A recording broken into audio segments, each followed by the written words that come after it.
What is up, everybody? Welcome back to another video. In today's video, we are here to talk about a potential trade idea for the Detroit Lions and whether or not this would make sense. So let's get this started. Welcome, everybody, to another video. Glad you guys are here. And yes, we are back to talk some trades. Now, this one is going to be about one individual player specifically. Now, I do want to do like a live stream or maybe some sort of show where I talk through multiple players. We've done multiple shows on Bleacher Report. I put the link in the community usually when we're live over there. Shout out to you guys. I appreciate it. I know some of you guys have checked it out. If you haven't, they're still up there. So if you have the Bleacher Report app, you can go to my page over there and you can watch the 3 live streams that we've done talking about potential trade ideas. And every week we've added players to the list and talked through different ideas. Even this past week we did a would you rather. So that's still up there, still worth checking out. And I can throw the graphic on the screen that we've continued to kind of build out. It's had some tweaks, had some changes, but there's one player specifically that I want to talk about because initially I didn't love it. I'm gonna be honest. No, initially I should say I did like it. I liked it a lot. We talked about this with Brad in the offseason about should the Lions go after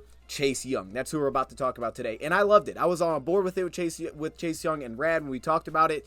And then as we get closer to the trade deadline and I'm prepping for these live streams and I'm watching these players, I watch a little bit of Chase Young and I'm just like, I don't know if I see it. I'm struggling because I don't want to talk myself into it. If you're talking yourself into a player, I got to think you don't want to give up a high draft pick for that player. It just does not seem to make sense. You don't want to do that. You don't want to, maybe that's a little bit of an upgrade. No, you want a legitimate upgrade if I'm giving up a legitimate draft pick. And I'm also likely paying him for at least one more season.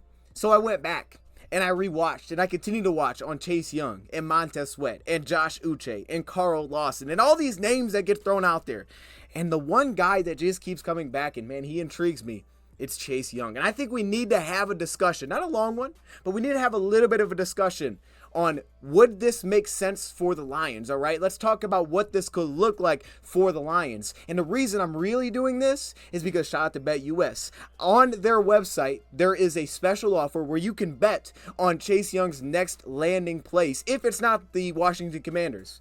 And guess who's the favorites? Detroit Lions. The Lions are favorites at plus 200 to land Chase Young if it's not with the Commanders, which means that I have to talk about this. So we probably will do a live stream here soon or maybe some sort of longer video talking through a lot of these names. I could throw up the graphic on the screen and we could talk through a couple of these guys so you could see some of the guys that we've been discussing. We've talked about cornerbacks first. That was the first place we talked about. I still think that's a real option if the Lions want to add a cornerback. One, because of depth. I mean, Jerry Jacobs missed the last game, so that's not great. You do have Khalil Dorsey. I think Khalil Dorsey was really good in the preseason, but I don't know where the Lions' trust level is there. So they could absolutely say we want to add some depth at outside corner. We added Dante Jackson to that list recently because watching him with Carolina, there are things that I like specifically from off coverage. I think schematically he could actually fit in this defense. So I added him to the mix, though he's under contract for 2 years, so I'm not sure how the Lions will feel on that one. As well as others. Jalen Johnson, his stock feels like it's just going up, so it probably cost more at this point after having 2 interceptions. He also had 2 DPIs, but he had 2 interceptions in his last game. So you have players like that. Amik Robertson, I kind of had him on there early, but he's played pretty well for the Raiders, can play slot, outside.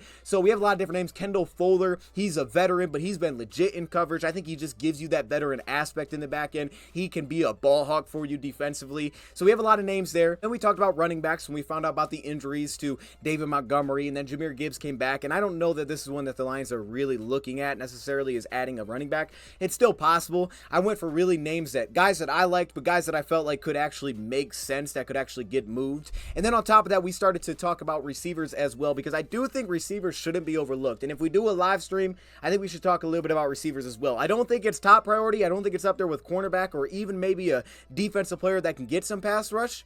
But I do think it's interesting because without Marvin Jones Jr. and then, of course, Jameson, I don't think he had the best game, though some of those catches were a little bit difficult. All 22s coming out soon on that. It wasn't the best game. And then also Khalif Raymond's injury.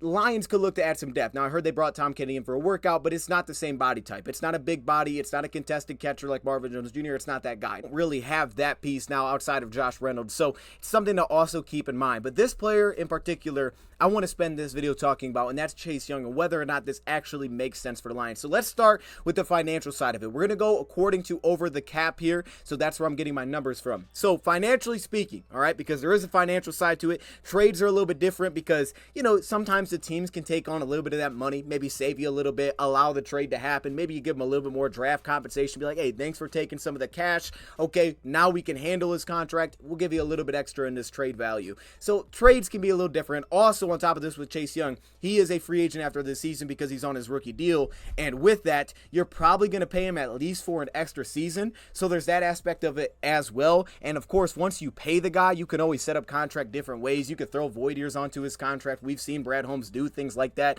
And that may not shock me if something like this actually went down, that he would give a deal like that. But you look at it financially speaking, according to Over the Cap, the Lions could actually afford this. Now, you want to keep money throughout the season, but the Lions are in a pretty good spot financially because they kept a lot of money coming into the year. According to Over the Cap, $6.75 roughly million in cap space currently. Now, some of that can roll over, but if the Lions wanted to, Chase Young's final year of his deal, $5.3 million base salary is what the Lions would take on according to Over the Cap. Now, maybe financially you could get Washington to take like $2 million of that and be like, hey, you actually carry a little bit more of that. We understand he's a free agent next year anyways, so he's not going to affect you next year. Just take it right now. That way, when we bring in Washington, because they're currently paying him $11 million essentially for the season, that way we have a little bit more cap space in this trade package. And maybe the Lions potentially look to throw them a player in return if this was the kind of trade, specifically an edge defender. I like some of the depth they have over there. They also aren't sure on which one they want to keep, but it does sound like they're going to try to keep at least one of Chase Young or Montez Sweat. But I do like some of the depth they have. Maybe the Lions send a guy like Julian Okwara or a Charles Harris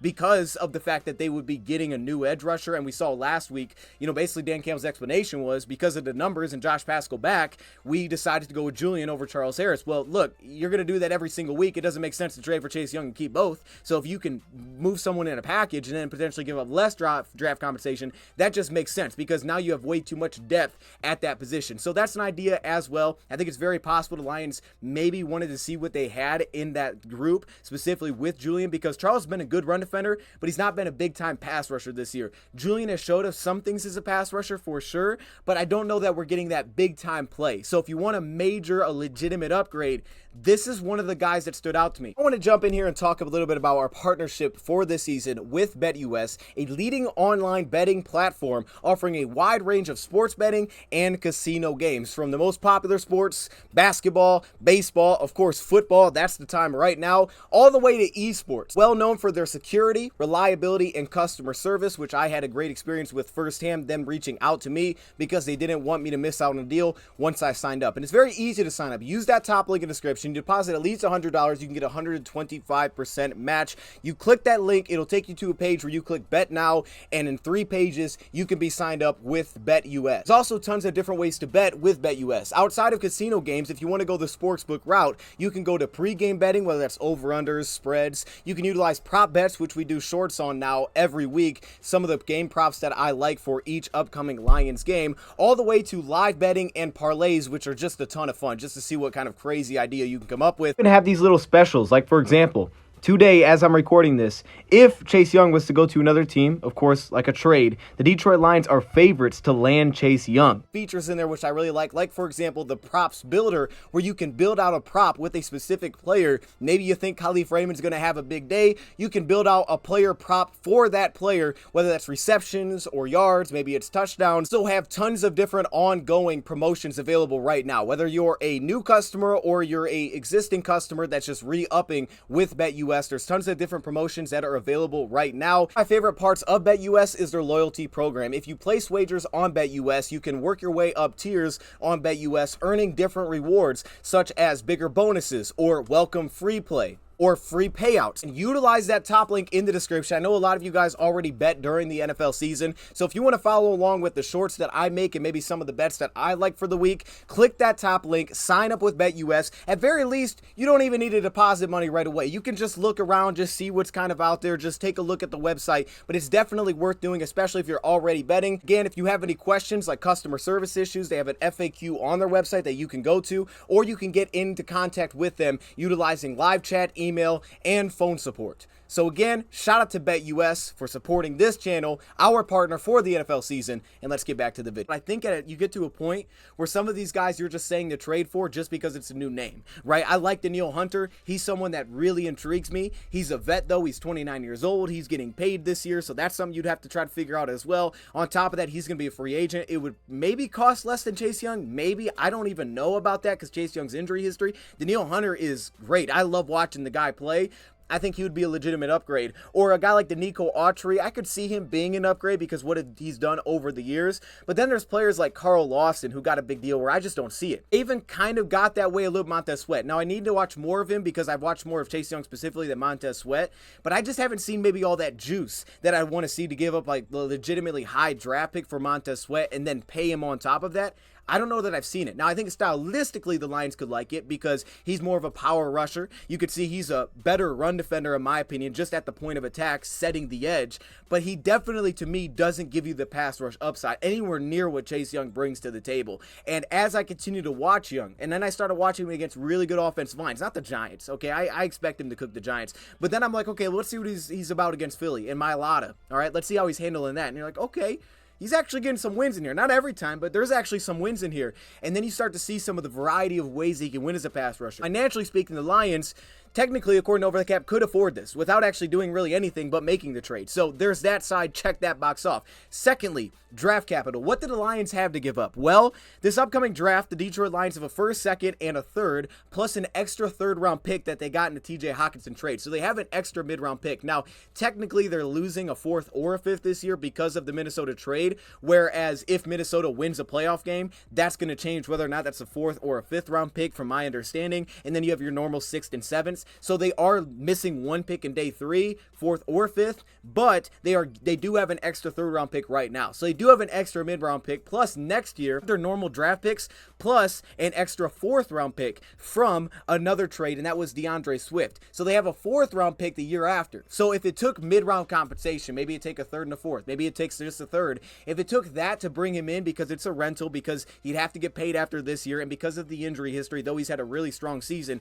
if it took that, then the Lions, you would look at it and say, you know what, they have a little bit of extra to utilize there because of some of the trades they made. Specifically, the DeAndre Swift one could give them some real flexibility to feel like this would make sense because we know they love their draft picks, and I understand in the moment it's fun. I love it, but at the same time, you want to keep draft picks for Brad Holmes because that's how this team is continuing to build. Then you look at us financially beyond this year. Now, next year, we're in a really good financial space currently, sitting about $74 million according to Over the Cap with who's already under contract. And when you look at what we're going to need to address next season, I think financially a lot of spots shouldn't cost a ton straight up front. Jonah Jackson's extension, we'd have to see on that one if he gets an extension. But you're going to have to figure out the two guard positions. Big V's a free agent. Graham Glasgow's a free agent. Jonah Jackson's a free agent. You're going to have to figure out who's cornerback number 2. Cam Sutton's already paid. So is Jerry Jacobs going to get an extension? If he did, I don't think it'd be a massive deal. But that number 2 position you have to figure out. And then the main thing would be the first draft class can start to negotiate. St. Brown, Penei Sewell, Aleem McNeil. Now, that doesn't mean that their cap hits have to hit immediately. More so taking effect once their rookie deals finished, because when I look at this,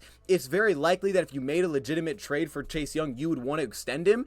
But I could see a scenario, maybe it's not likely, where if the Lions added Chase Young, if they tried to get him on a pretty hefty one-year deal. I could see that maybe being something they consider because they have good cap space. Their needs aren't really things that would probably cost a ton of money. Cornerback could, but I don't know that they're going to go sign a big name free agent corner. I mean, extending Jerry would probably be the biggest thing that they would do financially there. So I think when you look at some of their key needs, you could say outside receiver as well, though again, I don't think they'd throw massive money at an outside receiver.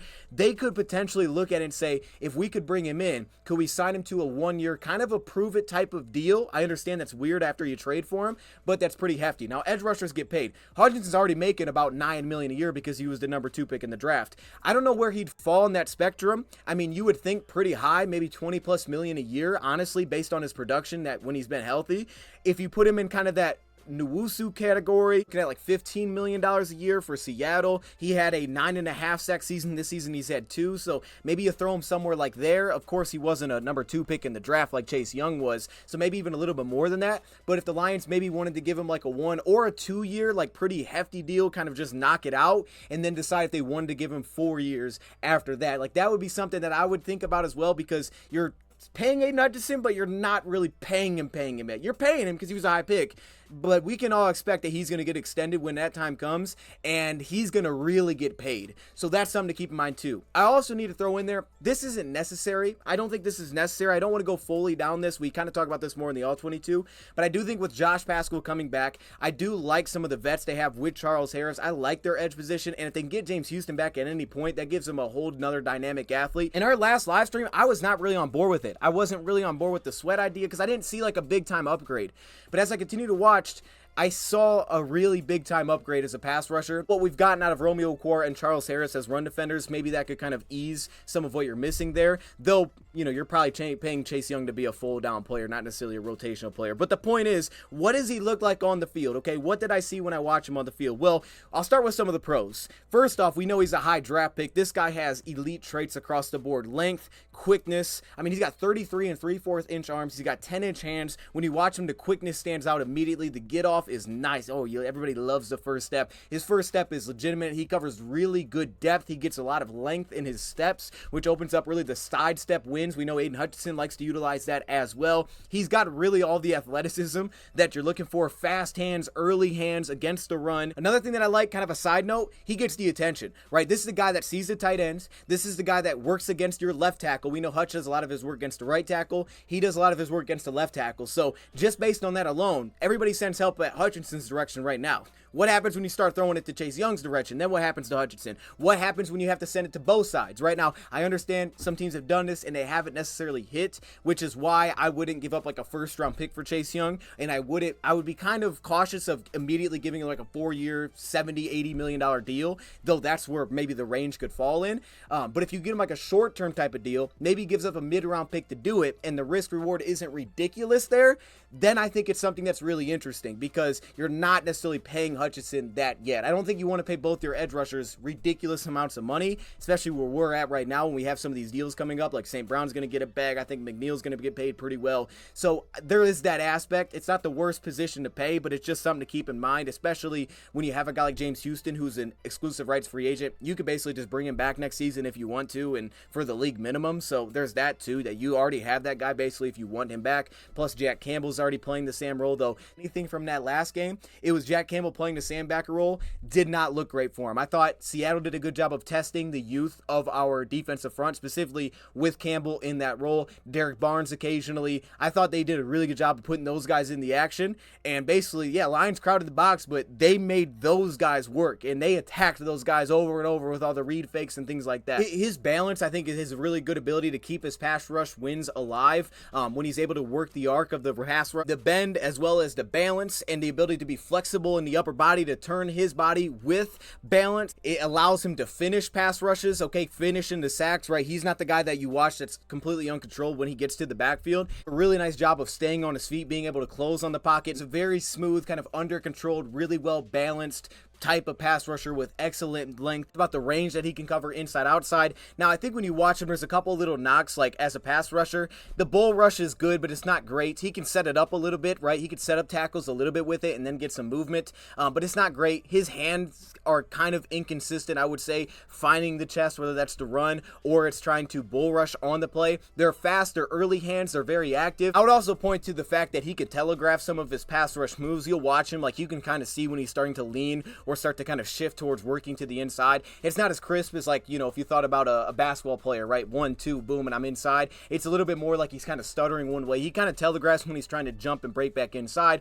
And I didn't always see the most fluid, like, counters where it was like 1 to 2 and I'm kind of just taking this pass rush to this pass rush move. I mean, he has an ability to win and he can set up blocks. He can bull rush, he can win the arc, he can sidestep inside. He has that, but setting multiple strings together, keeping that pass rush alive, I didn't always see that within. Style-wise, he feels a little bit tighter as you watch him as a pass rusher. It's not as loose in the sense of winning the leverage game consistently. I also think you see some of the natural fluidity in some of the spin rush moves. He's a little bit more herky-jerky, a little bit more quick twitch, explosive. Watching him, and then against the run. I mean, you love the agility, you love the quickness, you love the fast hands, and you love the length, especially on the front side. He can be difficult to deal with because he can immediately make a tackle miss. He can be hard to get hands on, but at the same time, he plays pretty tall in his stance. He plays straight up. You know, you kind of watch him, he plays almost like a receiver at the snap, but he also plays straight up into blocks at times, and you'll watch him just kind of get stood up, and then there's just no movement. Not only is the edge that he's setting not very strong, but at the same time, he can't really get off the block at all. He doesn't really have an ability to get off the block at times because he plays straight up into those blocks.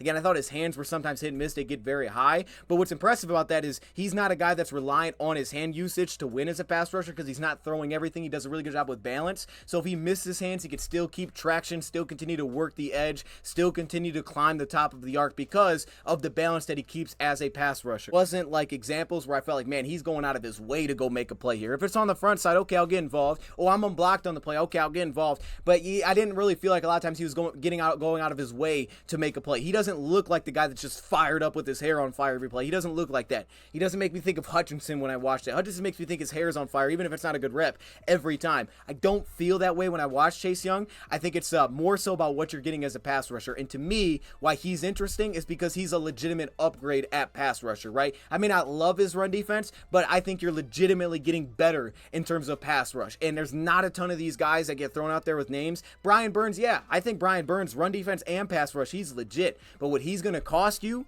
multiple first-round picks potentially, then of course you're going to pay him, and I don't think you can get away at all with a short-term type of deal because you're paying that dude immediately. Like, you traded that much, you're paying that dude. So I don't know Lions that want to go plunge like that. I'm not saying he's not worth it for somebody. He's legit. I like him a lot, but I don't know if the Lions would be worth or interested in plunging like that now for an edge. And then a lot of these other guys, like I said, maybe it's like a slight upgrade. Some of these guys I don't even think, like a Carl Lawson. There's nothing I've seen this year I'm like, yeah, he's better than what we have. I don't even see that. I think our edge defender is good. But I could see if they wanted to go get great and feel like they could take that step up and they got a legit good deal here from Washington, I could see them being interested because I think everything lines up financially. It could line up trade value and it could line up for the contract they give out. He has an injury history, which is specifically he had an ACL tear in 2021. That's specifically the injury that you look at there. It kept him out. He played 9 games, comes back next year, only plays in a few games, but he did return, which I liked. But that was really the main injury with him. He played 15 games as a rookie, and then so far this season he's played in 6 games. The production's all there as a pass rusher. Already this season, according to PFF, 35 total pressures, as well as 24 hurries, right? Which means basically you don't get the sack on the play, but you hurry the quarterback, rush him. That's how those are charted. And then also 6 sacks. So the statistics are already there. Every time he's on the field, he's basically been good. I mean, I really have never not seen him good as a pass rusher. I still think there's room to grow, which is the crazy thing. And he's just got elite traits as a pass rusher. That's what stands out. That's why he was that high of a draft pick. And if the Lions were interested, I don't think it's a crazy idea. But I don't think it's necessary either, though I could see them walking away from that game saying, you know what, if we can get an edge, we could potentially kick Jack Campbell more consistently to off ball, not put him in that role where he doesn't look always that comfortable. James Houston could be kind of that sandbacker for us, but maybe we can kick him down and then allow him to play a little more off ball. Chase Young plays a lot of the 9 tech. He's a stand-up, wide edge rusher, right? He doesn't really get inside the tackle box very often. Hutch will be a little more versatile. This guy doesn't really do that very much, and I don't think you're going to want him to do that very much. But it could be a really good complement as a pure win one-on-one against the left tackle. Hutchinson will deal with the right tackle, and then hopefully the extra attention because he'll play the run, allow this guy to go win one-on-one. No, from Brad Holmes, he's all about those guys. A couple other guys that I had noted on my list, Leonard Williams, though the financials, you'd have to try to figure that out. I like Leonard Williams a lot. I just don't know how you figure out the financials there. I think cornerback is still potentially their biggest need if they wanted to make a move, but overall, man, I don't think this is necessary, but the more and more I look at it, if they're not asking something ridiculous, I think it legitimately could make the most sense for the Lions to look this route. So I'm curious. We have a few days. I think Tuesday is the 31st is the deadline, so we'll keep an eye on it.